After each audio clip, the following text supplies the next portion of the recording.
back. Joining me now is celebrity and royal commentator Kinsey Schofield. Kinsey, Meghan and Harry's $100 million Netflix deal is set to expire in September, and the deal won't be renewed by the streaming giant. Tell me more. Yeah, Netflix has been quick to shoot down Sussex-related gossip in the past, so I think it speaks volumes that they haven't denied this story. A source said that Prince Harry and Meghan Markle just aren't as influential or valuable as they used to be, and Netflix got their pound of flesh through the original docuseries where the Sussexes tear apart the British royal family.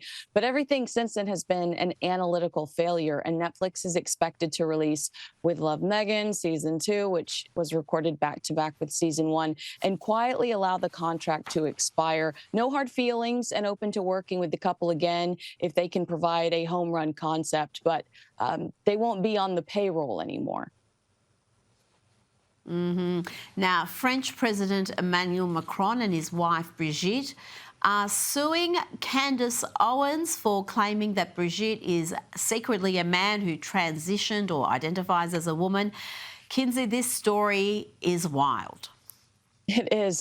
Candace appears unfazed by the situation, with a source telling TMZ she has no intention of staying silent. In fact, she's reportedly directly invited the Macrons to challenge her statements on her podcast. You know, as background, Brigitte Macron filed a defamation suit in 2021 against two influencers who claimed she was born male. Although the court initially ruled in her favor and ordered compensation, the Paris Court of Appeals overturned that decision this month. It's evident this is one of the Macrons. It remains deeply emotional when it comes to them. They remain deeply emotional about it, and they're invested in this.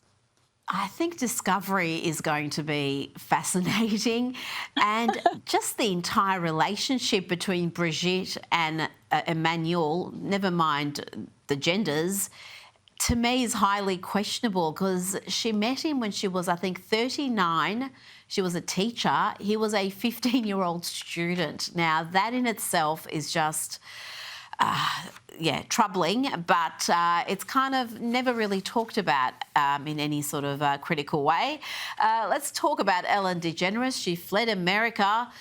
She couldn't live in Trump's America, but she's now hinting that she'd like to revive her TV career because she's bored. She's living in England with wife Portia de Rossi, and Kinsey, they want something to do. I can understand why they'd be bored.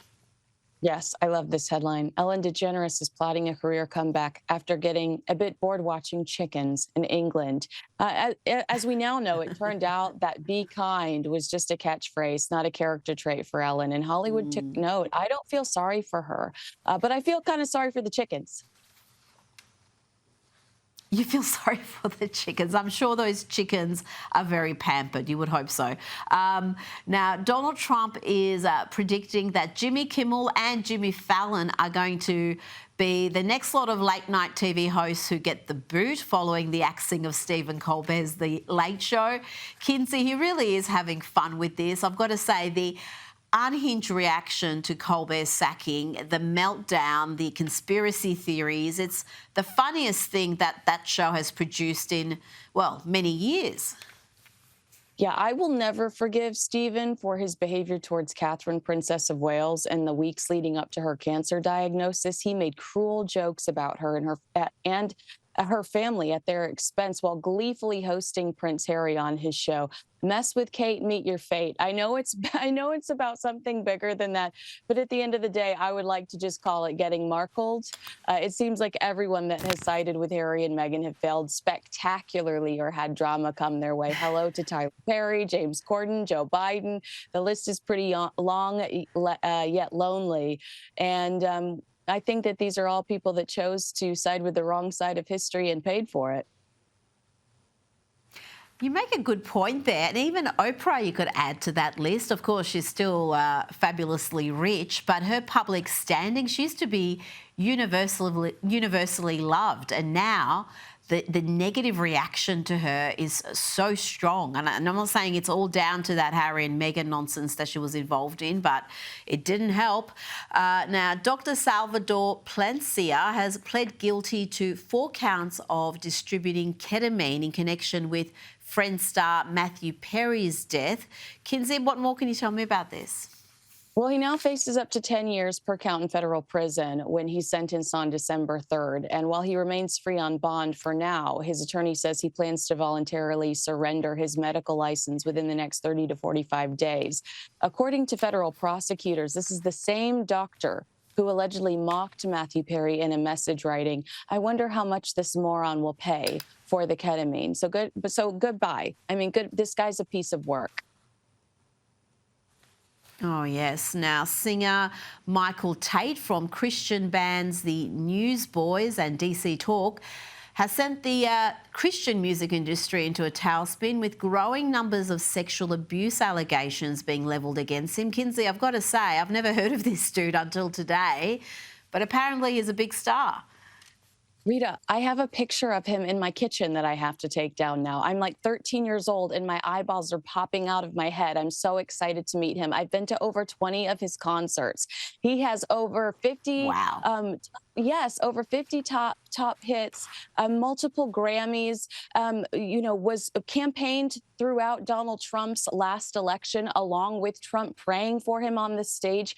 This guy is so high profile in the Christian music scene. This is the new Me Too. This is the new Diddy. All of these accusations are absolutely devastating to his fan base. I'm shocked that this story hasn't blown up more, considering what a huge star he is in this scene. Interesting. I got to say, did not know about him until today, until this story came up.